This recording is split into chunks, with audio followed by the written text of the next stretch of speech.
Attention, everybody. Can you please take your seats? Please take your seats and come to order. General President and Governor Walz are coming in just one moment.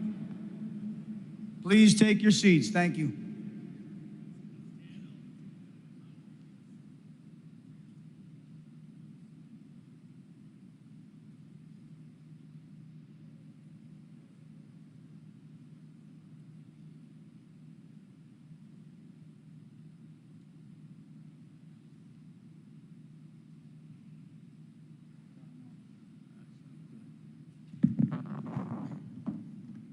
Brothers and sisters, we have to play in politics.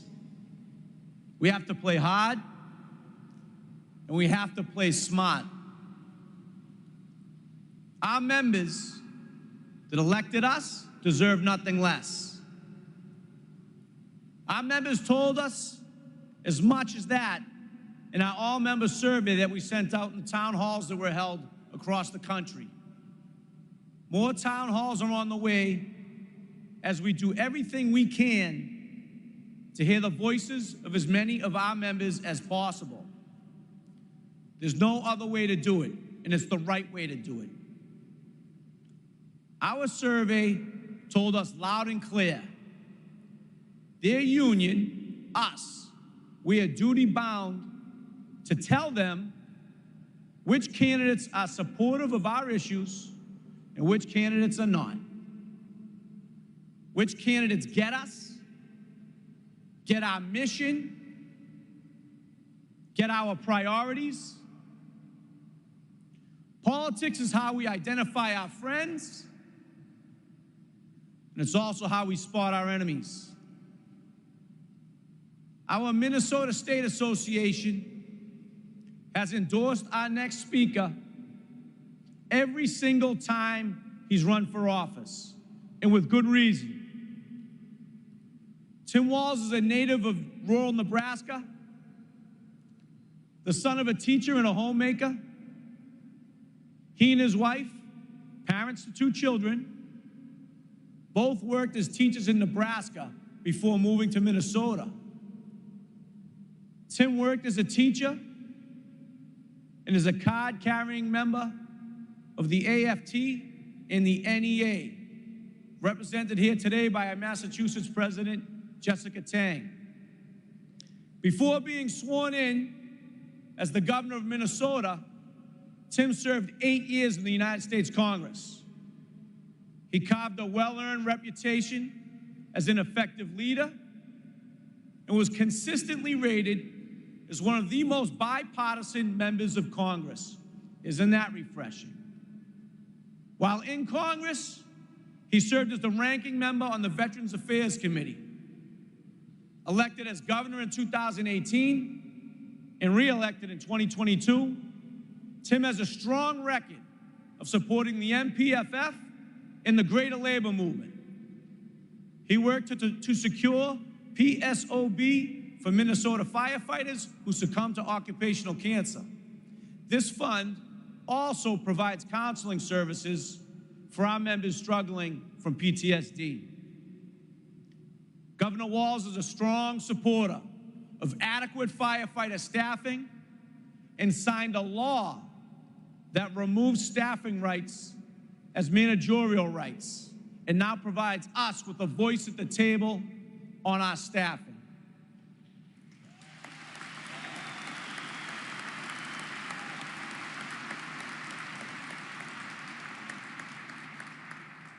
Just as important, Governor Walz is in constant contact with 5th District Vice President Tom Thornburg, who was appointed to the Public Retirees Board and also works closely with President Vadnais and the MPFF Board. He takes the time to listen. He learns about our issues and works very hard on our behalf. He'll bring that same mindset back to Washington. Please welcome Minnesota Governor and Democratic candidate for Vice President Tim Walz to our IAFF family. Governor Walz.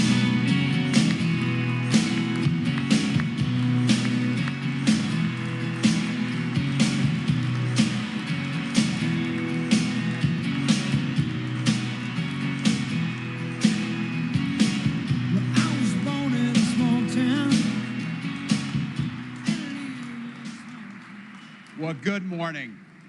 I know you got a lot of important business to get through this week, but I do want to say how grateful I am and what a privilege it is to stand in front of this group. Thank you, President Kelly.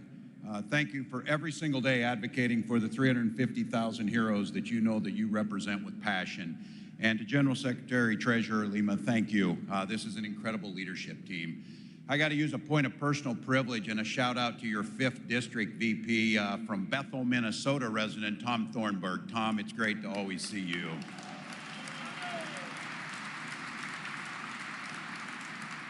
And every delegate in this room representing your 350,000 of your membership. Look, you got busy jobs, you got families. You travel here to do the important work of understanding. I'll often have people tell me, look, I'm really not that into politics. My response to that is too damn bad. Politics is into you. And if you're not here advocating for that, if you're not here advocating for the messages, it's hard to get it done. So as a card-carrying member of my state teachers union, I feel very proud of that. I saw the other day I got attacked by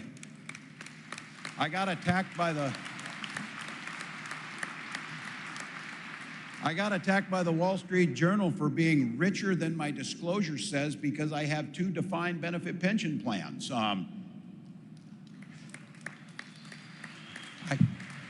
Seems like that's a little different than Google stock that was handed to you, but that's what we did. So maybe a few more of us should be dues-paying members. But I can promise you this, when Vice President Harris and I win this election, we'll have your back just like you've had ours this entire time.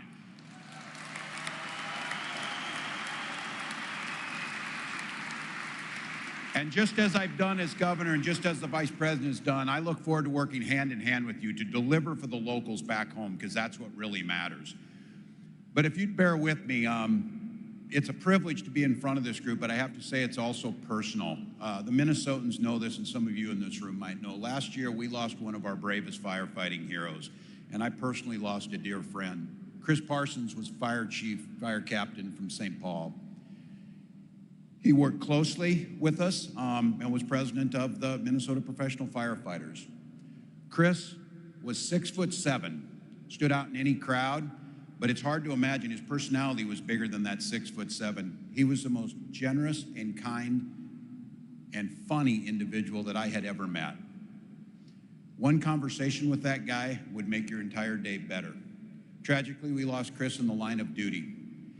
It's kind of heartbreak that no family and no community should have to endure, because every hero deserves to come home at the end of every shift. And know this, we see your noble courage. We're forever grateful to you for going above and beyond to keep all of us safe. And we're committed to building a future that you and your families deserve.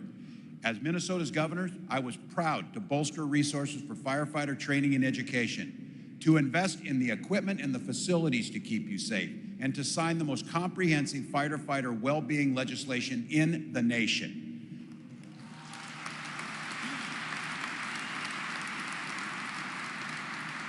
The resiliency to do this job is incredible. The physical toll it takes on your body, but the emotional toll and the time away from your family. We understand that, and putting the resources into it is absolutely critical. That's why I'm honored to be on a ticket with someone else who has long supported your essential work.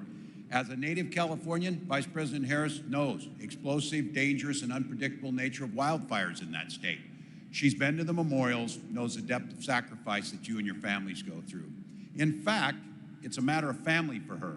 The Vice President's brother-in-law, Andy Emhoff, spent his career as a firefighter in Santa Cruz, California, and retired as an IAFF member in good standing. And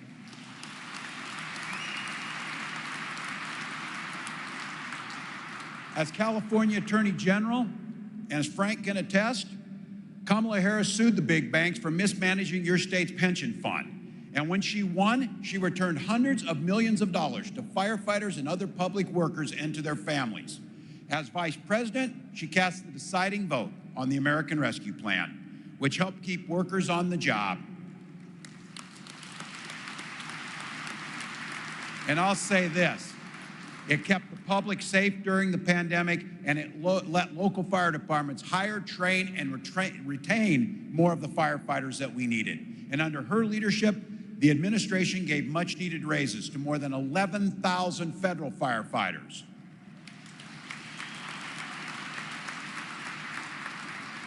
When we're in office, we'll make sure you have all the resources and protections you need to do your jobs, and your service is respected, and that you come home safe every night.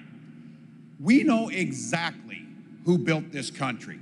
It's people like the folks in this room, firefighters, police officers, construction trades, teachers and nurses and veterans who contributed their contributions to our nations long after they got out of military service. It was you who built the middle class. And we know that when unions are strong, America's strong.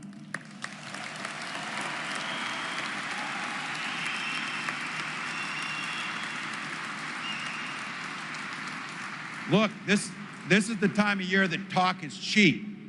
But that's why Vice President Harris is proudly part of the most pro-labor administration in history, unafraid to walk picket lines with workers demanding better pay and conditions.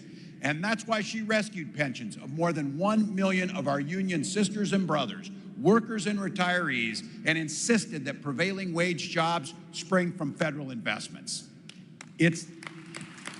Your construction brothers and sisters know that one. It's that same spirit that animated my fight for labor in Minnesota. As governor, I signed one of the biggest packages of pro-worker policies in history into law, making it easier for workers to form unions, strengthening worker protections, and banning captive audience meetings.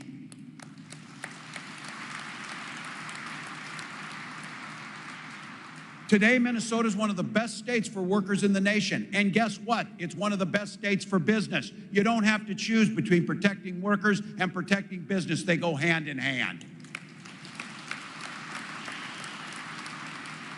That's Vice President's and my vision for the entire country. Donald Trump and J.D. Vance, they have something a little different in mind. The only thing these guys know about working people is how to take advantage of them, how to not pay them. Every single chance they've gotten, they've waged a war on workers and the ability to collectively bargain.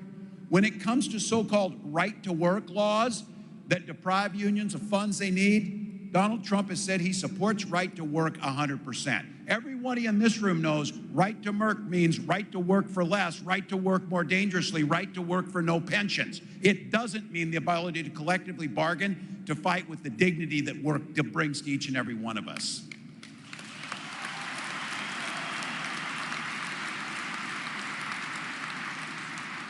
Look, I'll keep saying it. Words are cheap. Actions is all you should care about. Make sure you're counting on what was delivered. When Donald Trump was president, he blocked overtime benefits for millions of workers. He opposed efforts to raise the minimum wage, and he even proposed slashing budgets for federal fire service programs. Those are just simply facts. But look, it's not just what they've done, it's what they're gonna do. This is the big thing. One of the goals of their Project 2025 is to screw the middle class, making it harder for workers to collectively bargain, allowing employers to drastically cut overtime or eliminate it, slash taxes for the ultra-wealthy by imposing a national sales tax on the rest of us. Look, I've said this, I'm an old-time football coach. If you draw up a playbook, you plan on using it. Project 2025 is a plan to reshape what America looks like, moving away from the middle class and putting it right back on the oligarchs and the wealthy at the top. He said he's going to repeal the Affordable Care Act. That thing is pre-existing conditions. Those are things that make sure that our family gets health care. And for many of our families, and I know you don't get to participate in it, but your families do, my mom does, Social Security and Medicare are life-saving programs for them. Instead of funding those programs, they talk about cutting them. So here, this is what I always say. If you got $1 billion, you don't give a damn if your Social Security check shows up. But if you're like my mom, that's how you pay for your food. That's how you pay for your heat. That's how things get done. So that check, pretty damn important to protect it.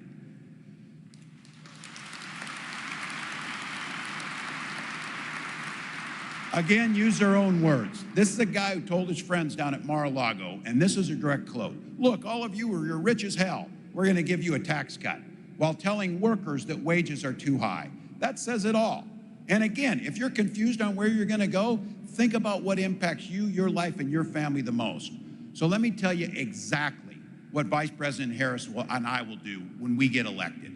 As president, then President Harris will sign the PRO Act, making it easier for unions to organize. We'll protect Safer Grant program. It's good to see you say this. If you have to spend any time thinking if you want to support the PRO Act, that pretty much tells you where you're at, because that's a pretty easy one. Same thing with the Safer Grant program. We know it's essential to helping serve and protect communities, especially as we starting to see intensive heat waves. We'll keep fighting to protect your retirement benefits, lowering taxes for working families, and finally making corporations just pay their fair share. They're doing fine. They're doing fine. They can pay their fair share. And again, things like Social Security, things like the GI Bill, programs that make a difference, paid family and medical leave, affordable child care so you can go do your job. That just makes sure that families aren't just surviving and getting by, but they're thriving and getting ahead. I talked about that idea of defined benefit pension plans. They complained that I had 2 defined benefit pension plans. In 1980, 60% of people had defined benefit pension plans. The middle class was strong. Today, 4% have it, and they're trying to take those away from us. You change the middle class by investing in the middle class. We're proud of the plan that we put forward. Again, Donald Trump trying to hide from that Project 2025 plan. They're gonna use it. They're gonna use it. It's written out. They know what's there. And look, they're not gonna wait a few years to do it. They're gonna get an opportunity to do it. So we know what it is. Donald Trump doesn't wanna tell you what's in there. You can look for yourself. You can see what they're trying to do. They go on TV, they deny it. They say that he's not being treated fairly. These are their words. They put it on paper. They're telling you what they're gonna do. Kamala Harris, she's ready to hold him accountable on the debate stage. Tell me you're not looking forward to that. Look, I know you're busy. You're going to be watching Monday Night Football or something. But it's going to be good. It's going to be good because, again, as I said this is going to impact you. The things that are said on that debate stage are going to impact your retirement. They're going to impact your kids' education. They're going to impact infrastructure. These are things that matter to us. So look, some of you in here, and I'm going to say this because I know we're bipartisan, some of the gray hairs in here, I know what you're thinking, and I remember it too because it's my family. When Republicans used to talk about freedom, they meant it. They meant it. Not anymore. These guys over there, they want government to have the freedom to invade every corner of your life, from our union halls to our kids' schools, even our doctor's office. Vice President and I, we got a little bit different vision of this. We believe that you, not politicians, should be made free to make your own healthcare choices. We believe that workers deserve to collectively bargain for fair wages, safe working conditions, good health care, and secure retirement. No interference from government.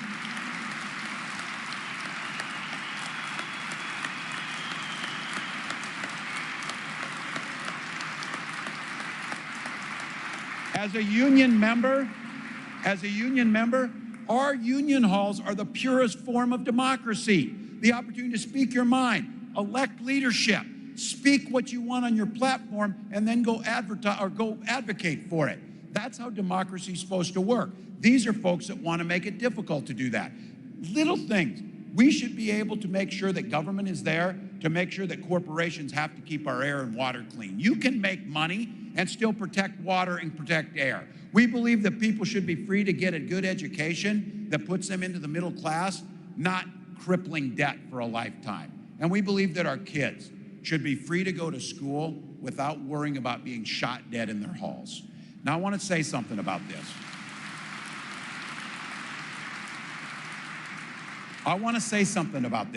I know guns. I'm a 24-year veteran. I'm a hunter.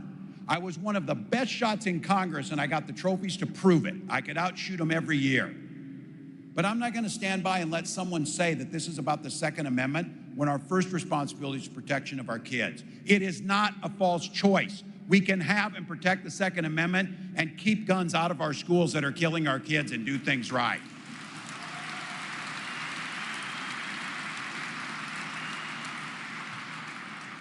That stuff's common sense. Vice President Harris brings that to the White House.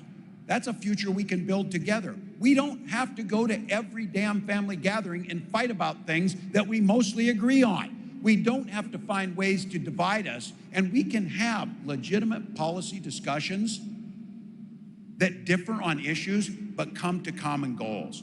And on issues of labor rights, of middle class rights, of paying your fair share, of cutting taxes for the middle class, we're gonna need you with us to win that fight. So I'd ask all of you, I am a former football coach, and I give halftime speeches all the time. But I do have to admit this. I know I'm in Red Sox country. Go Twins. So I'm going to try a baseball analogy, people, so bear with me. Game 7 of the World Series. We're down a couple runs, but we got the rally hats on. We got runners on base, and our heavy hitters are on deck. We got the hometown going wild.